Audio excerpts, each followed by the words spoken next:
Hi everyone, welcome back to my channel Commerce and Management Studies. In the today's video, I'm going to talk about the last topic of the playlist series of Principles of Management, which is controlling. Principles of Management या management के बहुत सारे functions और elements होते हैं, planning, organising, staffing, directing, controlling. हमने सारे elements के सारे टॉपिक्स डिटेल में किए हैं one by one. You all can go and check out the playlist. आज का टॉपिक है controlling, so we will talk about this. Let's start with it. सबसे पहले कंट्रोलिंग क्या होता है? Controlling basically it's the process of comparing the actual performance with the standards. हमें सबको पता है जब प्लानिंग होती है तो हम कुछ स्टैंडर्ड सेट करते हैं कि these are the targets that we have to achieve. और कंट्रोलिंग में हम चेक करते हैं जो हमारी एक्चुअल परफॉर्मेंस है, are we able to meet the standards और नॉट. ठीक है, to ensure that the activities are performed according to the plan. देखने के लिए कि क्या हमारी activities went according to the planning. If not, then we have to take corrective action. तो हमें कोई ना कोई steps लेने हैं to make sure that it does not happen again.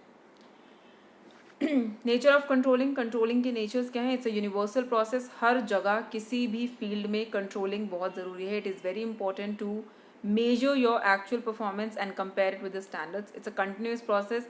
हर छोटे छोटे स्टेप पे आप अपनी एक्चुअल परफॉर्मेंस को मेजर करते हो. जैसे स्कूल में आप एग्जाम्स देते हो तो आपके यूनिट टेस्ट होते हैं, क्लास टेस्ट होते हैं, एफएज होते हैं, एसेज होते हैं. So they are measuring your performance at every step. And function है. end function in the sense कि controlling, it will come only after planning, organizing, staffing, directing. When you'll do all these things, then only you are going to check your actual performance. It's a pervasive function. Her level पे controlling ज़रूरी है. pervasive जहाँ पे भी word आएगा आपको ये बात समझनी है, इसका मतलब होता है at every level, lower level management, middle level और upper level. It's a dynamic process. आपके कंट्रोलिंग के जो मेथड्स होते हैं, जो तरीके होते हैं परफॉर्मेंस को मेजर करने के लिए, दे शुड चेंज और they should vary according to the performance, according to the standards. It involves measurement. Yes, controlling में सबसे इंपॉर्टेंट होता है कि आपको अपनी परफॉर्मेंस मेजर करनी है. ये बहुत इंपॉर्टेंट है to understand how to actually quantify the performance. क्या आप सिर्फ नंबर्स में बात करोगे? For example, let's take the example of sales executives. क्या उनकी परफॉर्मेंस सिर्फ नंबर ऑफ सेल्स पे ही वो होनी चाहिए मेजर, या और they might be other measures as well. So it involves measurement and it is a goal oriented. What is the goal? The goal is to see whether we are able to meet our standards or not. If not, then we will take some corrective actions. So these are some basic nature, or you can say features of controlling. Moving ahead, controlling और planning में difference. Generally एक question नहीं but एक concept है. Planning is forward looking and controlling is backward looking. ये एक statement based question exam में आता है generally. Like they will give you a statement. Planning is forward looking and controlling is backward looking. Explain the process. बहुत simple सी बात है. Of course planning is forward looking. क्यों? क्योंकि planning we always do for the future. We always plan for the future. We never plan for the past, right? So it's a forward looking process. हम आगे की तरफ देखते हैं, where do we want to go. On the other hand, controlling is a backward looking process. You look back of what you have actually done and then you are going to measure your actual performance with the standards, right? Controlling will give you an input for the next planning cycle. Controlling आपको बताएगा कि अब आपको next planning कैसे करनी है. So you understand this is a circle. It's not a straight line की planning, organising, staffing, directing, controlling and stop. No, it's a circle. After controlling again they will come planning, because controlling ने आपको बताया है how the things have gone and how you have to move ahead in future. So controlling gives an input to the next planning cycle. I hope this is clear. Moving process of controlling. Controlling का एक छोटा सा process है. One, fixing standards. पहले आप अपने standards को fix करो. ये हम कह सकते हैं प्लानिंग का पार्ट है. Wherein planning you fix your standards. Then you measure the actual performance. This sounds very simple, but this is one of the most difficult process. How are you going to measure the performance? What criteria, what basis are you going to take to measure the performance, right? Then you compare your performance with the standards and then you take the corrective action. So these are very four simple process of controlling. Then controlling में एक बहुत important concept है जिसे हम बोलते हैं management by exception. ये बहुत इंपॉर्टेंट टॉपिक है. So what do you mean by management by exception? First of all, I think exception का मीनिंग एवरीबडी नोज. एक्सेप्शन का मतलब होता है वन ऑफ अ काइंड. मतलब ऐसा something that is not usual, that is called exception. तो management by exception का मतलब होता है, इसका मतलब मैनेजर्स को, जो टॉप लेवल मैनेजर्स हैं, they should only concentrate on the exceptionally critical matters. जैसे हम कहते हैं कि कंट्रोलिंग में we are measuring the performance with the actual standards, और अगर कोई डेविएशन होता है तो हम करेक्टिव एक्शंस लेंगे. ठीक है, but this is going to be like every time. हमेशा ऐसा, मतलब most of the time it is going to be that your performance might not be able to reach the standards, और there might be some deviations. तो क्या हर बार top management को interfere करना चाहिए? No, the answer is no. Management should only concentrate on the matters that are very, very critical. And on the other hand, they should let the middle level management or the lower level management to take care of the deviations by themselves. अगर कोई छोटी मोटी deviations हो रही हैं या बहुत ज़्यादा critical deviations नहीं हैं, then in that case the top management level need not interfere in the management process, right? This is called management by exception, यानी कि आप सिर्फ exceptional cases में ही top management को involve करोगे. तो इसका aim क्या है कि जो टॉप मैनेजमेंट का फोकस होता है, they should only be focused at the extremely important task, right? And they will only come when their actions are required in these types of cases and not every time. This is called management by exception. क्यों?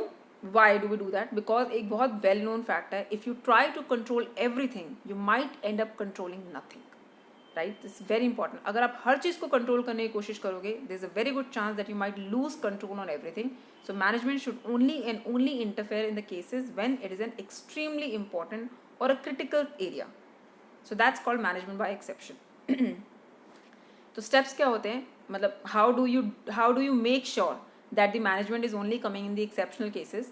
One, you have to identify your key areas. आप अपने key result area जैसे KRA बोलते हैं, you will identify those कि critical matters हैं कौन से ऐसे matters हैं which are very very important to the organizations. You identify those. Then you will establish standards. आप standards establish करो, which is a basic process of controlling. And then you will determine an acceptable level of deviation. मतलब हमारे standard से कितना deviation acceptable है. Okay, we like this much of deviation we can bear. So you will determine that level of deviation. Then you will compare the actual performance with the result. And then you will determine the actual variance कि deviation है कितना, right? You will then determine what is the cause of the deviation कि ये deviation क्यों हुआ. Is it something that is routine or something specific has happened? You will analyze the cause of the variance. And then you will strategize. Strategize का मतलब होता है आप एक hardcore planning करना, long term planning करना. That's called strategizing. And then you will strategize or take necessary action wherever required and possible. तो यहाँ पे आपको पता चल रहा है management by exception is controlling only, but it is controlling of the top management only in the areas which are very very critical. So that's the steps in the management by exception. Moving ahead, importance क्या है? What is the use of management by exception? Number one, effective utilization of managers' time. Managers have a whole lot of things to do, so they should only interfere in the areas which are critically important. Timely identification of discrepancies. अगर आप पहले से अपने key areas और अपने the level of deviation which is acceptable इनको identify करते हो, तो timely आपकी discrepancies आपको पता चलती हैं. You can take prompt decision making. क्यों? क्योंकि आप हर चीज़ में top management को involve नहीं कर रहे हो. Lower level of management is also taking decisions, so there will be a prompt decisions. ऐसे cases में firms grow करती है where the people have the power to take the decisions. These types of firms grow faster. आपके resources optimally utilize होते हैं, आप unnecessarily resources को waste नहीं कर रहे हो. Delegation of authority is better. Identification of crisis. अगर आपको अपने key result areas जिसे हम critical areas कहते हैं, if you know those areas, then it will be very useful to identify the situation of crisis, right? And it enhances the degree of communication. Communication कहाँ पे important है, कहाँ पे ज़रूरी है, that will become better if you are following the concepts of management by exception. So it is a very important area. Then I have one more topic over here which is called management by objectives. Although management by objectives controlling का part नहीं है, but I have kept it because I want you to understand the difference between management by exception and management by objectives. क्योंकि ये दोनों सुनने में एक जैसे लगते हैं. It is a very very common thing that students can get confused in between both the topic. तो मैनेजमेंट बाय एक्सेप्शन कंट्रोलिंग का पार्ट है. वो ये कहता है कि top management should only control और should only come in the areas which are critically important. But management by objectives एक होल लॉट डिफरेंट चीज़ है. मैनेजमेंट बाय ऑब्जेक्टिव्स क्या होता है? इसमें ये एक कॉन्सेप्ट है which was coined by Peter F Drucker. He said कि जो MBA होता है which is management by objective, इसका मतलब होता है कि प्लानिंग जो होती है जब आप अपने गोल्स सेट करते हो, इट इज़ वेरी इंपॉर्टेंट कि मैनेजमेंट अपने वर्कर्स को, सबॉर्डिनेट्स को भी इन्वॉल्व करे इन defining the objectives and establishing the targets. जब आप अपने वर्कर्स के लिए टारगेट्स एस्टैब्लिश करते हो या उनके लिए ऑब्जेक्टिव सेट करते हो, it is very important to discuss these objectives with them first and then define with them. तो ये आप मिलके करोगे. This is called management by objectives. ऐसा क्यों है? इसका मतलब ऐसा क्यों होता है? Why management by objectives important? Because it's a well known fact or it's a proven thing that people will perform better when they know what is expected from them. अगर आपको पता होगा कि आपसे एक्सपेक्टेशंस क्या हैं, अगर आपको पता होगा that you are involve in the expectation set for you, people will tend to perform better. वो अपने पर्सनल गोल्स को ऑर्गेनाइजेशनल गोल्स के साथ ऑटोमेटिकली एसोसिएट कर लेंगे if they are involved in setting the objectives, right? Or and also, when people, they are involved in decision making, they get interest in things. Take it on yourself. अगर आपके लिए कोई decide करे कि आप future में ये बनोगे and they're not asking you, you will not be motivated to do that. But on the other hand, if you consult and decide what you want to do in future, then you will be performing better. So this is the whole ideology behind management by objectives. So that's it. So importance क्या है management by objectives की? Employees को, again, if employees know, they will perform better. It will be helpful in designing the key result areas. See, employees are the people, or subordinates are the people who are actually working in the technical areas, right? So they know what are the key results areas better. So it will helpful in designing that. Overlapping or confusion, that will not happen if subordinates are involved in decision making. Every employee will contribute to the organizational achievements, and it will be an open communication environment in the organization. So very important, what is the difference between MBO and MBE? दोनों बहुत different concepts हैं, सिर्फ सुनने में एक जैसे लगते हैं. मैनेजमेंट बाय एक्सेप्शन कहता है you should only focus on the critical areas. In case the deviation is very critical, then only you need to control, else the lower management and the workers will handle themselves.